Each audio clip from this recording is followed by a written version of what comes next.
کہتے سویرے سویرے آیا تو کہنے لگا حضور مجھے توبہ کرا دے، آج کے بعد نہ جھوٹ بولوں گا، نہ حرام کھاؤں گا، نہ شراب پیوں گا۔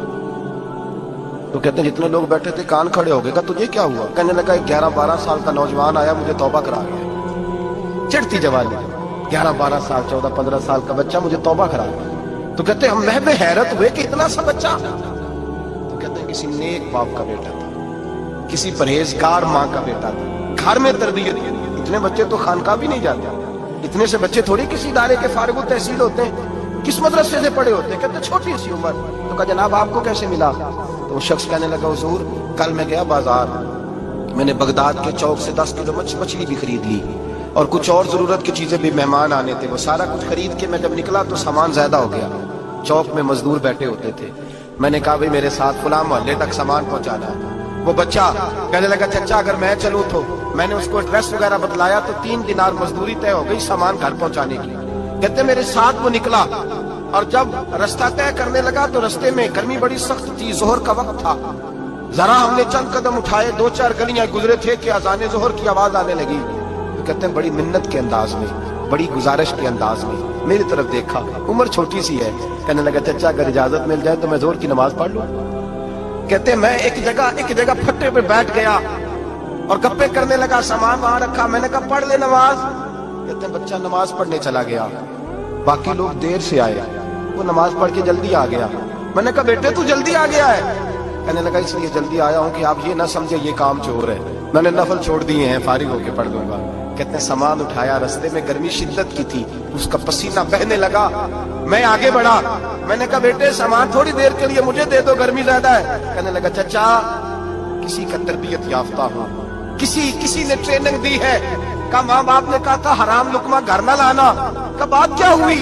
کہنے لگے میں آپ کو نہیں دے سکتا، اس لیے کہ 3 دینار مزدوری گھر پہنچانے کی طے کی ہے، اگر آپ اٹھائیں گے تو پھر میں پیسے پورے نہیں لوں گا۔ دامان نے توکل کی یہ خوبی ہے کہ اس پر پیبند لگے ہوتے پر دھبے نہیں ہوتے، میں پھر مزدوری پوری نہیں لوں گا، پیسے کم لوں گا۔ کہتے ہیں میں محو حیرت ہو گیا، اس جوان کی بات نے میرے سارے وجود تھر تھر کبا ڈالا کہ اس دور میں اس قسم کے لوگ۔ کہتے ہیں گھر لے گیا اس کو، میں سامان رکھا، میں نے کہا تم یہاں ٹھہرو میں 3 دینار مزدوری لاتا ہوں۔ کہتے ہیں پیسے لینے گیا تو بیوی کو بتایا بڑا نیک ہے، بڑا پرہیزگار جوان ہے، کہنے لگی روٹی پکی ہوئی ہے، اسے کہو دوپہر کا کھانا کھا لے۔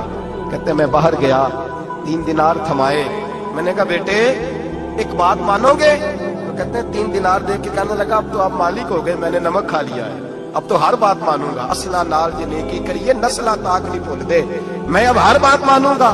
تو میں نے کہا دوپہر کا کھانا کھا لو۔ کہتے ہیں اس کی گردن جھک گئی اور بڑے دھیمے لہجے میں کہنے لگا میں نہیں کھا سکتا، میں نے روزہ رکھا ہوا ہے، روزہ رکھا ہوا ہے، نفلی روزہ رکھا ہوا ہے۔ کہتے ہیں میں اور پریشان ہوا، میں نے فوری طور پہ سوال کیا کہ اب تو کدھر جائے گا؟ تو کہنے لگا اب میں کہیں نہیں جاؤں گا، میرے 1 دن کا خرچہ میرے ماں باپ نے جو ڈیوٹی لگائی ہے وہ 3 دینار ہے، پورا ہو گیا ہے، اب میں باقی جو وقت بچے گا یا قرآن پاک کی تلاوت کروں گا یا محمد عربی پہ درود و سلام پڑھوں گا، میں اب کوئی اور کام نہیں کروں گا۔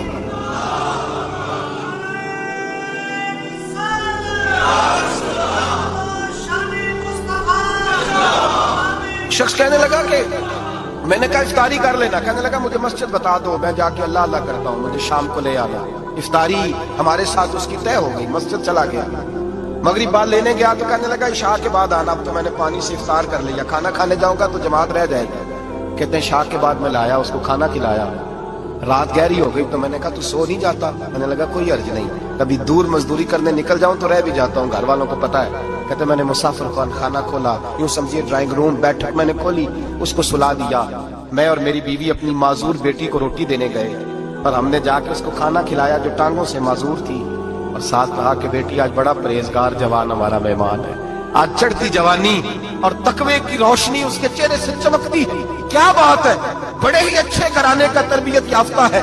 کہتے ہیں بچی کو کھانا کھلا کے لوٹے، اپنے کمرے میں سو گئے، بیٹی اپنے کمرے میں لیٹ گئی، ترس گئے تھے کہ بیٹی قدموں پہ چلے۔ تہجد کا وقت ہوا تو دروازے پہ دستک ہوئی، بڑی بے چینی کے ساتھ اٹھے میاں بیوی کون ہے؟ بیٹی کی آواز آئی ابا جی دروازہ جلدی کھولیں۔ کہتے ہیں کلیجے پھٹنے لگے، ذہن بکھرنے لگے، سوچے ہیں کہ وہ 2-1 منٹ ہمارے اوپر پہاڑ بننے لگے، دروازہ کھولا تو وہ بیٹی جس کے لیے ترس گئے تھے کبھی چلے گی، وہ اپنی ٹانگوں پہ کھڑی ہے، کبھی دوڑ کے ادھر جاتی، کبھی دوڑ کے ادھر آتی،